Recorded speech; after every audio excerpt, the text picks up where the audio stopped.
When all this is done, I will have something that looks kind of like this. Hello YouTube, today's episode is a little different than usual. I'm gonna deep dive into the Porsche 911 flare situation. I did this in order to assess my situation on my car and ultimately make a decision. So certainly a first world problem, but you can see I've got my flares back here. The shapes of the flares have varied over the years, and I just wanted to make sure that my plan is consistent with what I want to do here.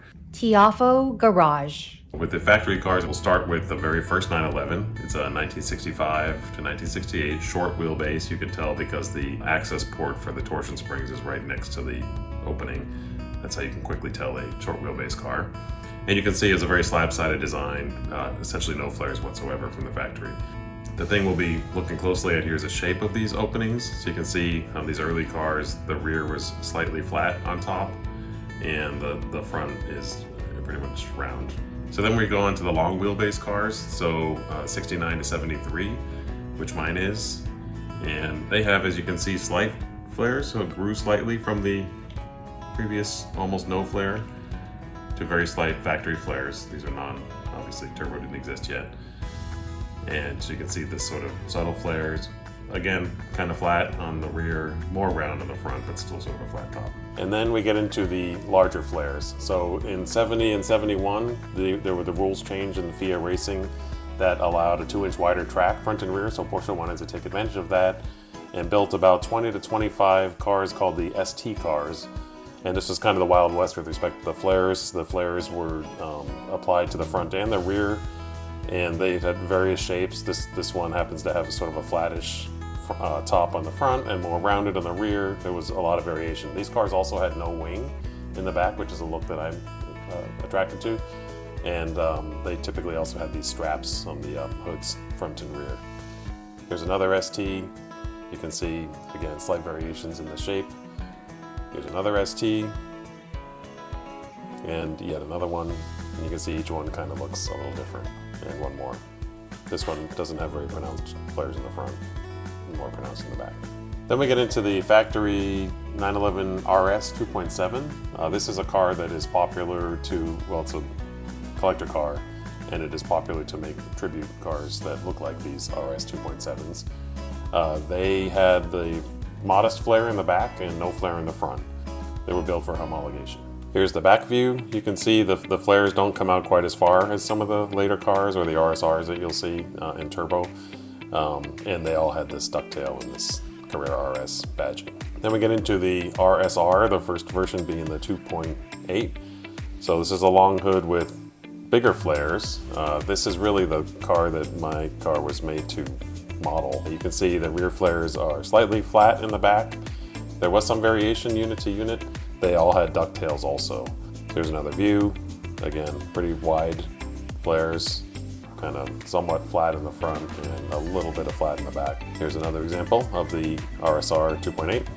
The other thing about these RSRs is they had a rectangular intake on the front spoiler, and while it's functional and cools the oil, it's not a look that appeals to me. I feel like the rectangle kind of conflicts with all the other curves on the car. So I prefer 911S front lower spoiler, and again I prefer without the ducktail. Here's another RSR. You can see again sort of flat on the front and roundish on the rear with just a little bit of flatness and taper. Here's another RSR. You can see actually this one's quite close to my car in the sense that it's not centered and it's a factory car where the rear wheel is quite close to the lip. And here's a rear view of the RSR. Again, I really like the aesthetic of these wide hips. Here we are into the RSR 3.0. So this is now after the long hood is done. Now we're in 74. So the hood comes back shorter and the bumper grows out of that. So it's a different body style and round front. So that's a little bit different than the flat front on these RSR 2.8s. So we're evolving into more and more round over time. Then we get into the 930, where we're almost completely round in the front, and then just slightly shy of round. It actually has a slight flat top in the back. Here's the rear view of the 930, again with those nice hips. This one has a whale tail because it is a turbo. So moving forward into 78 to 89 with the 911 SC Carrera factory cars. Slight flare in the front and slight flare now in the rear, even on a normal SC. And you can see the shape of those flares from the side view, pretty much round in the front, slightly flattened and with a rearward bias on the rear. And the turbo, similar, but flared aggressively. So now we have relatively large flares with that same slightly flattened back and almost perfectly round front. And this one is actually a very rare car. It's an M491, meaning wide body turbo look, and it has the spoiler delete. It actually happens to be on bringatrailer.com right now. And you know, right now it's bid up to 101. I think it'll go pretty high. But very rare car, 1 of 7, with the wide body look and the no wing, which is again an aesthetic that I'm into and pursuing for my car. Here's another view, very nice lines, an aesthetic that appeals to me. Now we're into the 964, which is where the impact bumper went to a smooth bumper. Similar, if not same, with respect to the flares here on the non-wide body cars. Turbo model, similar, just flared out. And then for completeness, I included in here the 993, where you can see it's now, at this point, essentially fully round. So now we get into the section on modified cars. These are some inspiration cars. This one is a Singer. Here's another Singer. Singer made a carbon fiber body and essentially made the flares to the aesthetic that appealed to them. It's sort of flat-ish top on the front and the rear, and a very nice looking car. And you can see the wing situation. It's just got this little wing, and this is a 964 base, so it will pop up at speed. But more of that kind of flat back look that appeals to me. Here's another custom backdate. This is a 1975 that has been retrofitted to look like a long hood with flares, and again a sort of round back with maybe a slight taper, 930 essentially, front and rear, and no wing. I'm into this look, and it's a look I'm pursuing. Here's one more view of that. Here's another backdate. This is a 964 also with fairly rounded flares front and rear. Less aggressive on this, as more modest flares. They don't come out quite as far. I do like the wider look, but it's another example without a wing that I found that is a handsome rendition. This one is a 1980 backdate, so again, made to look like a long hood with 930 flares front and rear. The concern with this look is that, to me, it jumps out as maybe not period correct, with the round front only coming on later cars. The mirror also throws off the look here with respect to this not looking period correct. But nice looking car, to be sure. Again, I'm not as much into the rectangular intake either, nor the ducktail. Here's a car that does appeal to me aesthetically. This is a 930 flare on a true long hood, pre-74. This one has mirrors, Singer style, I'll say. As I was looking at this picture, I was like, oh, I know where that is. It's at Pebble Beach display. Nice look, nice car. So that takes us to my car. So here's a photo of it sitting in the garage in its current state. This is a photo of it when I bought it. So really, it was a RSR tribute. So it had the ducktail, it had RSR style flares, still does. Here's a side view. This is very much like what the RSR cars look like in terms of the shape of the flare. The rear flare is round with more of a flattening than the 930 on the top. And the front is kind of an ST RSR shape, not a fully round shape that the later 930s had. One of the reasons that I'm going through all of this is on my particular car, the rear flares are not centered left to right, nor fore to aft, nor up and down. They just weren't very precisely done in their fiberglass. You can see here that there's a gap here, more so than a gap here. The factory RSR cars did have some of that, but on my car, even left to right, the amount of gap is different. It's just not precise. Also, the distance from the tire to the flare on my car is different left to right by about an inch. You can see where you draw the line here, right where the flare ends. I've got about a little bit of tire sticking out over here, whereas when you do the same thing here, that's kind of line on line with the tire. So I've ordered these flares to weld them on, and the reason I'm making this video is because I encountered something I didn't expect, which is that the flares that I ordered are for the 930 configuration. You saw what those look like earlier in the video.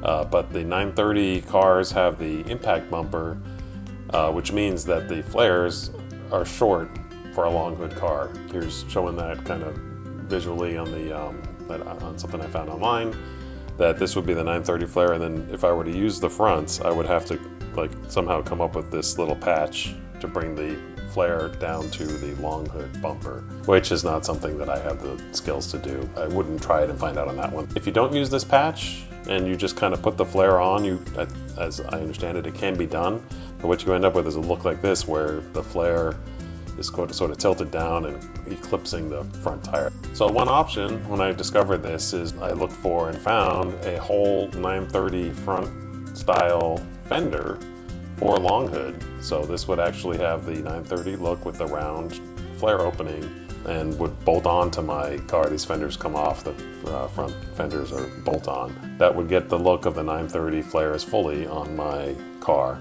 And that's really what spawned all of this, is do I want to go down that route? My decision is keep the front flares as they are, fiberglass, with the flattish top, and then replace the rears with the 930 style. Why am I going to do that? I am concerned about if I go full on 930 style flares, which are perfectly round in the front.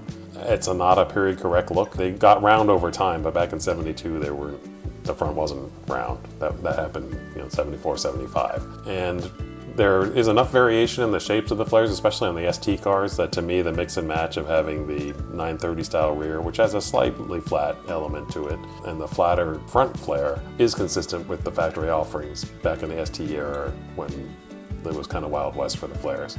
If I were to go find an RSR flare, metal flare, which does exist, and weld that on here instead, to me that look without the ducktail is not an aesthetic that I would go for. That never existed. Lastly, I have to do something about the rears because of the alignment problems and the aesthetic with the mismatch left to right and up and down, whereas the fronts are perfectly fine. There's no cracking. They look good. One thing to note, this photo is before I lowered the back of the car when factory stock cars were flat. This is before I had the channel. I took out the torsion spring and lowered it and put it back in again, which was its own adventure. But anyway, so I corrected this. And when I did that, as you can imagine, this space got very tight. When you look at the car now, and this is the other side, it is essentially horizontal and the rear tire is very close to the fender. So when all this is done, I will have something that looks kind of like this. So we'll have a nice 930 style rear fender, similar width, I think probably slightly less wide, but similar width. And then keep this fender just as it is. And that will be the look for my car, which I'm very much looking forward to executing. Thank you for watching. My next steps are to remove this rear fender flare and weld on the new one. So if you're interested in seeing the adventures on that journey, please subscribe. We'll see you next time on Tiafo Garage. Tiafo Garage.